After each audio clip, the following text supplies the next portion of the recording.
I think if we're thinking about an abiding spirit of this year's awards, I think it's the fact that a lot of our poets, all of our poets, are pushing the barriers, pushing the boundaries of what poetry can be and what it can become. And I think Loop of Jade by Sarah Howe really does that.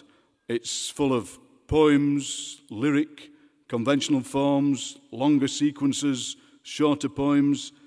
Seems to me this is a book that's full of ambition. Seems to me it's a book that takes a deep, deep breath at the start and then takes a long time to let the breath out all the way through the book. There's a poem in here called Monopoly, and Sarah writes, "I keep everything until the moment it's needed." And it seems to me that's what her poems do. They keep everything in the poem simmering, bubbling, until the moment they're needed. Everything's been stored because it might be useful to the poem, or it might be useful to us as readers or as listeners. And at the moment of reading the poem or listening to the poem, that's when it comes to fruition. The book encompasses several countries, several continents. Now, I've got this theory that maybe in the future, passports should be replaced by slim volumes of poetry. And wouldn't that be a wonderful thing? And I think this should be the first of them. So this is Loop of Jade, Sarah Howe.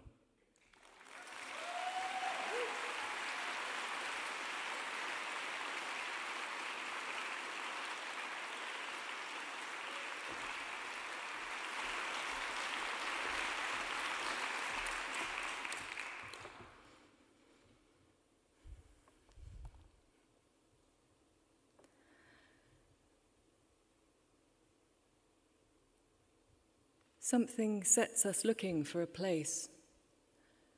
For many minutes every day, we lose ourselves to somewhere else. Even without knowing, we are between the enveloping sheets of a childhood bed or crossing that bright, willow-bounded weir at dusk. Tell me, why have I come? I caught the first coach of the morning outside the Grand Hotel in town, wheeled my case through the silent, still dark streets of the English Quarter, the funereal stonework facades with the air of Whitehall or the cenotaph, but planted on earth's other side.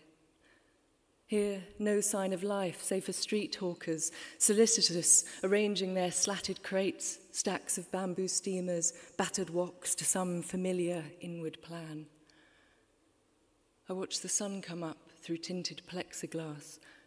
I try to sleep, but my eyes snag on every flitting tubular tree, their sword-like leaves. Blue metal placards at the roadside, their intricate brooch-like signs in white that no one disobeys. I am looking for a familiar face. There is some symbol I am striving for. Yesterday, I sat in a cafe while it poured, drops like warm clots colliding with the Perspex gunnel roof, to the humid strains of Frank Sinatra? Unexpectedly strange, I fingered the single glossy orchid. Couldn't decide if it was real. I picked at anemic bamboo shoots, lotus root like the plastic nozzle of a watering can, oversauced, not like you would make at home. I counted out the change in Cantonese, yat, yi, sam, say, like a baby. The numbers are the scraps that stay with me. I hear again your voice, firm at first, then almost querulous, asking me not to go. I try to imagine you as a girl, a street of 4-story plastered buildings, carved wooden doors, weathered almost shrines, like in those postcards of old Hong Kong you loved. You, a child in bed, the neighbours always in and out, a terrier dog, half-finished bowls of rice, the ivory mahjong tablets clacking like joints, swift and mechanical, shrill cries, "Ayah!" far late into the night. My heart is bounded in a scallop shell. This strange pilgrimage to home. The bus sinks with a hydraulic sigh. So, we have crossed the imaginary line. The checkpoint is a concrete pool. The lichen-green uniformed official with his hat brimmed in black gloss, his elegant white-gloved hands, his holstered gun, slowly mounts the rubbered steps, sways with careful elbows down the aisle. I lift this crease-marred passport, the rubbed gold of the lion crest, a mute offering. 2 fingers brace the pliant spine, the thumb at the edge, an angle exact as a violinist's wrist, flicking through stamps to halt at the last laminated side. He lifts his eyes to read my face. They flicker his uncertainty as he makes out eyes, the contour of a nose, half recognition. These bare moments, something like finding family. The mild waitress in Beijing, "Your mother, China worker?" she asked at last after many whispers spilling from the kitchen. Or the old woman on the Datong bus, doubtless just inviting a foreigner to dinner, but who could have been my unknown grandmother for all I knew or understood. She took a look at me and reached up to grasp my shoulders, loosing a string of frantic, happy syllables in what dialect I don't even know. She held my awkward hands cupped in her earthenware palms until the general restlessness showed we neared the stop. As the doors lurched open, she pressed a folded piece of paper, blue biro, spidery signs between my fingers, then joined in the procession, shuffling off.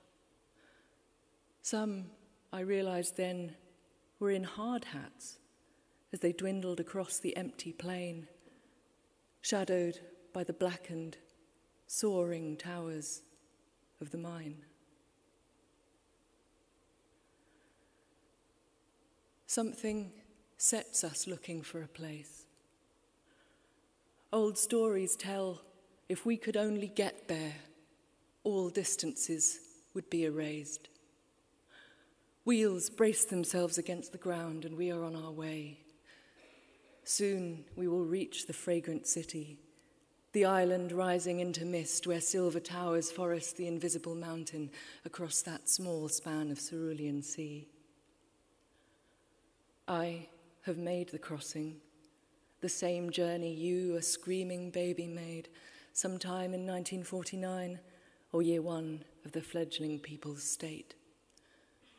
And what has changed? The near-empty bus says enough. And so, as we approach, stop-start by land, that glittering scene, the warm phthalo-green South China tide, far off I make out rising mercury pin tips distinct against the blue as the outspread primaries at the edge of a bird's extending wing, so much taller now than when I left 15 years ago. Suddenly, I know, from the mid-levels flat where I grew up, set in the bamboo grove, from the kumquat-lined windows on the 25th floor, tinted to bear the condensation's glare, you can no longer see the insect cars circling down those jungle-bordered boulevards. The low-slung ferry, white above green, piloting the harbour's carpet of stars, turned always home, you can no longer see.